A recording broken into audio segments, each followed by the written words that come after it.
The last 10 years have seen Kenya make a deliberate shift to the east, with China being its most prominent ally in the Asian continent. That shift has brought with it the dividend of new roads across the country, built by and even financed by China. I think for a long time, Washington, London were a little bit behind the curve. They saw Africa through a security prism, not through the business opportunity that the Chinese see it through. So great has been the influence of China on Kenya's economy that some of Kenya's traditional partners are now feeling the heat of China's growing dominance on the economic front. Of course we feel the pressure, but it's also a pressure we welcome. And we are, in that sense, not always the same as other international trade partners.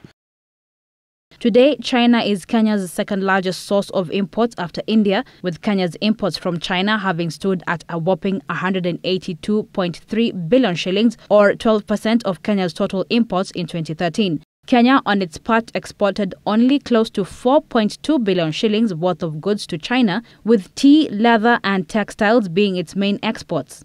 But observers blame this wide gap on Kenya's failure to shift from a consumer-driven economy to an export-driven economy. Kenya, at present, imports more than double what it exports to the rest of the world. The lowest hanging fruit for Kenya as far as issues of Europe and China is concerned is, first of all, to avoid the faith in we are being helped. That should be struck out of our minds.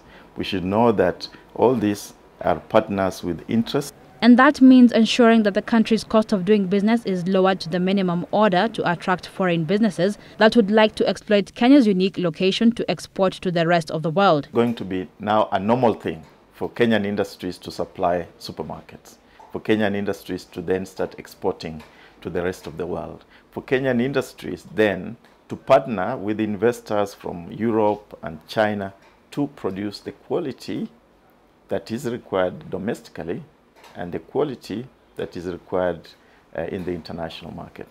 What now remains to be seen is whether the infrastructure development deals that Kenya and China have struck will set the stage for Kenya to step up to the wide plate of trade opportunities that the world's most populous and fastest growing economy presents.